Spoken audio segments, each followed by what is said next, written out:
kẹp nô à nè bú kẹp bên này kẹp mé bú kẹp mì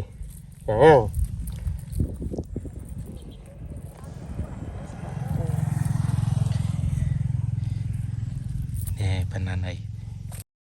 bà ông pung mới mấy ngày nay nhom cho từ dạ cúng bà là chua ông pro nông ông sray pin nhẹ để quạt bong tray bà quạt bong nơi nâng chít bà lai tôi để thế bà hay quạt pin nhẹ đây bộ buồn bộ quạt cầu cầm đào ngày đó cái đào bà chứng đằng ấy thà tuồng khai bầy nấy cơ nơi Campuchia cứ cái đào riêng cái đào cua xóm đây tập thể liệp liền bànประมาณ mề thế bà miền cồn cờ lộc nơi tam sài bà chẳng phụ cọt từng pi mò ruột trái đầm bầy chia hà có đôi chia tục sầm rạp bò đập hộp nơi ngày cày bà cái lại bong trái bò con ấy cứ nơi trên nâng plei đại tế bà khơi tực lọ lọ chế bàn tay bong ôn cũng cực thao trái bà mà sân anh bò cọt cứ tận nuông đài chẳng á mình ban trànประมาณ thế ប៉ុន្តែមកគ្រប់នឹងការ slow របស់គាត់ចឹងណាបាទអញ្ចឹងបងប្អូនអាចទស្សនាបានហើយចំពោះការបងត្រីបែបលក្ខណៈតាមស្រុកស្រែបាទហើយគាត់ប្រើសំណាញ់នេះគឺសំណាញ់ដែលមានកលាតូចដែរទេឃើញគាត់បានត្រីបាទគឺមានត្រីមានកង្កែបអីចឹងណាបាទនេះបងប្អូនបាទគឺទំនងមែនទេណាបាទនេះបាទគឺមកស្នាញ់បកគាត់ណាបាទហើយគាត់ថាបើសិនគាត់មិនមកបងត្រីគឺគាត់អត់សុកនៅតាមស្រែបើគាត់អត់បានទៅណាអីចឹងគាត់អត់សុកអញ្ចឹងនៅតាមស្រុកស្រែចំការគឺអត់ទេសម្រាប់មហូបណាបាទគាត់ចេញតទីវាលបន្តិចទៅមានទឹកមានកូនថ្លុកអីហ្នឹងគាត់អាចបងត្រីបានអីចឹងណា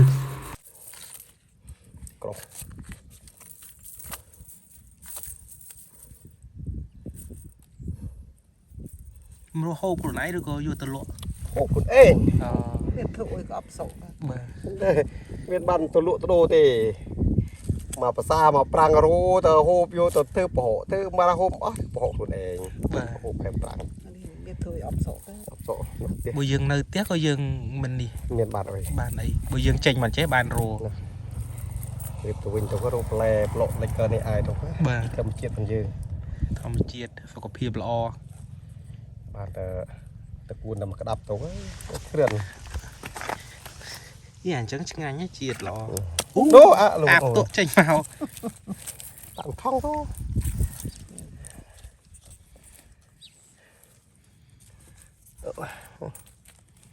จะไป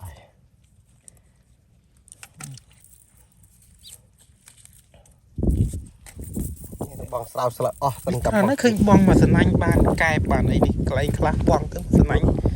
อดแอบส้มเมียที่ซ้ำนี่นู่บ่ซึ่งจะเมียนประมาณซ้ำนี่ใจรวมตัวแอบซ้ำนี่ประมาณซ้ำนี่เรียงตัดจังตัดปูบ่ขโมยแต่ตัดปูอยู่สับนำบองแค่ปรังเจ๋มาใส่บนปรำเดินตามเจ๋ลุดปริปรุมันที่ใบช้ำนี่เรียงตัดจังตัดปูนแก้วอ่ะ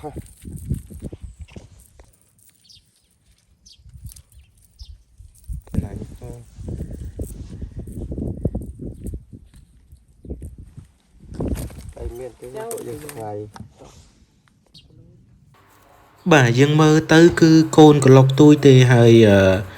tức lần ngàn trinh bên tay phụ con ai bong tray bàn chẳng á bông phốn bà chẳng bàn tha nơi tức đây bỏ Campuchia bởi dưỡng cứ ông nói Paul mình tên xâm rạp trình châm chỉ việc bị chia chuôn tiền cà rô nơi tí krong rô nơi chuôn nó bọt cứ mình khỏa hà tê xâm rạp bò rì phô bất hả bà hay bật ta khai này khai prang mình tê mến bên tay nơi ta mà tờ bọn khác cứ nơi miền tức ôi bị chỉ chuôn ai chờ rùa bò bọn tray rồi có ai soi sọp từ nam plai ai đâm từ nam plai bàn chẳng á bà chẳng tức đây bởi dương cứ ông nói Paul mình tên bà xâm rạp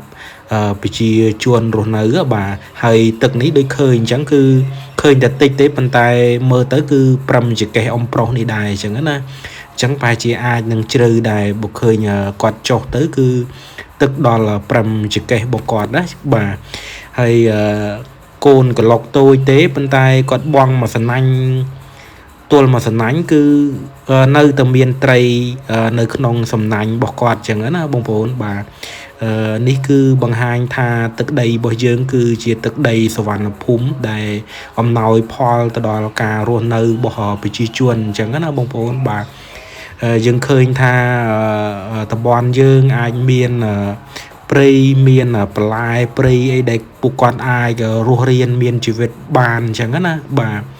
ទោះត្បិតថាពិភពលោកជួបបញ្ហាច្រើនប៉ុន្តែប្រទេសរបស់យើងនៅតែអាចរស់រានមានជីវិតបានទោះតែសង្គ្រាមពិភពលោកអាចប៉ះពាល់ទៅដល់ការរស់នៅរបស់ប្រជាជនជនបទក៏ដោយប៉ុន្តែពួកគាត់នៅតែអាចប្រកបរបរចិញ្ចឹមជីវិតបានរស់រានមានជីវិតធម្មតាហើយពេលខ្លះគឺការចំណាយរបស់ពួកគាត់ហ្នឹងគឺតិចមែនទែនអញ្ចឹងណាបងប្អូនដាច់បាយដាច់ឆ្នាំងរយហូបបានទេបើទៅ3ហ៊ុនចុះបានបាទទោះជាយ៉ាងណាក៏ការនេសាទបច្ចុប្បន្នគឺ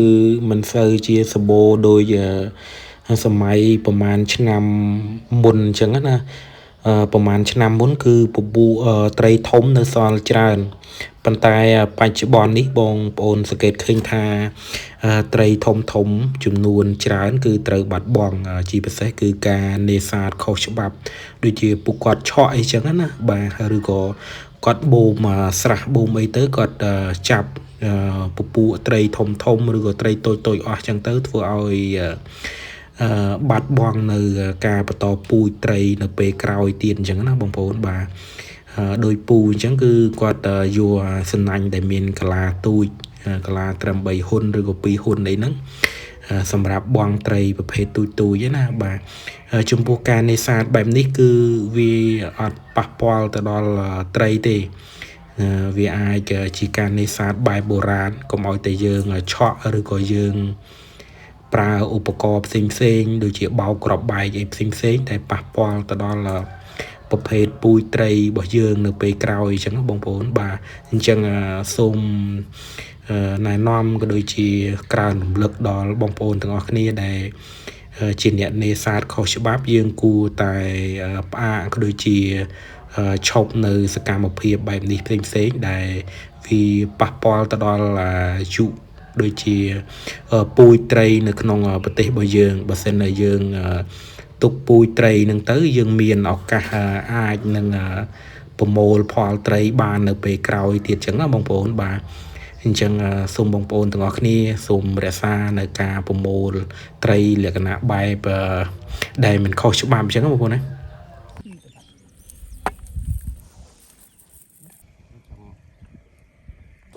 ក៏ពងក៏អីទៅញើសទៅបានតមុខទៀត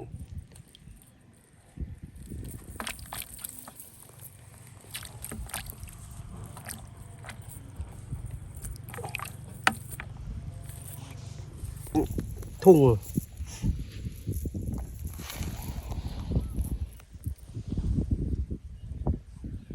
ក្រ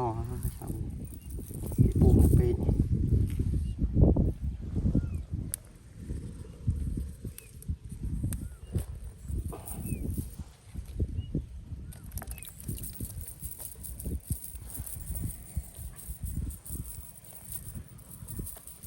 ដើរតាមបងតាមបន្លាយនេះទៅរហូតទៅមាននេះបងទុំត្រេឯនេះទុំទឹកនេះត្រេបាទទឹកត្រេតិចប៉ុណ្ណោះឯងនេះក៏ប្រហែលតែចប់អានេះក៏តូចអូផ្លេតអូណាវិញអូយលិចណាស្ពានមួយផ្លូវទៅធពោហ្នឹងចូលមើលដល់ខ្លាចមានតិចកទីខ្លះសល់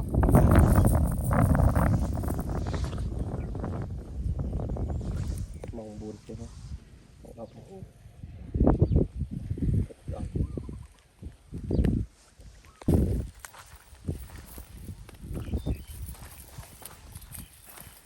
បងនោះត្រីរូតទៅលិចរបស់ទេផ្អើលទៀតទៅរុំស្លើ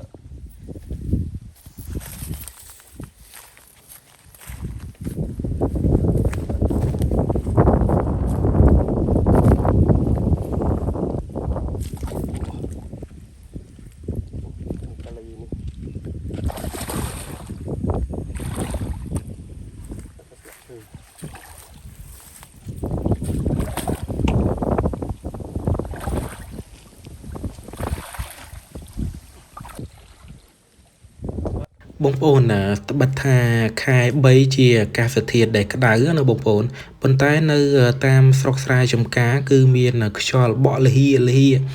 ជាមួយនឹងដើមឈើបែបលក្ខណៈធម្មជាតិអញ្ចឹងយើងអង្គុយឬក៏យើងនៅនឹងក្បែរបលាយហ្នឹងមើលទៅយើងអត់សូវក្តៅប្រហែលទេបាទមួយវិញទៀតគឺមានប្រភេទដើមឈើព្រៃបាទអញ្ចឹងធ្វើឲ្យអារម្មណ៍របស់យើងក៏ដូចជាខ្យល់បក់មកលហៀត្បិតថានេះគឺជាម៉ោង2 10បើសិនជាយើងនៅទីក្រុងនៅអីវិញគឺក្តៅខ្លាំងមែនទេណាបាទប៉ុន្តែជាធម្មតានៅតាមស្រុកស្រែចម្ការដោយអ៊ំពូមីមីងបានឃើញអញ្ចឹងគឺអ៊ំប្រុស2នាក់នេះដែលគាត់ជាប្តីប្រពន្ធណាគាត់បងត្រីមើលទៅគាត់អត់សូវក្តៅប៉ុន្មានទេដោយសារតែមានខ្យល់បក់មកលហៀខ្លាំងអញ្ចឹងណាធ្វើឲ្យអាកាសធាតុនឹងប្រែទៅជាមិនសូវជាក្តៅខ្លាំងណាដែលធ្វើឲ្យពួកគាត់អាចនឹងរੂរបរចិញ្ចឹមជីវិតពួកគាត់បានក្នុងកម្ដៅថ្ងៃបានអញ្ចឹងណាបាទហ្នឹងហើយអរគុណអ៊ំពូមីមីងបង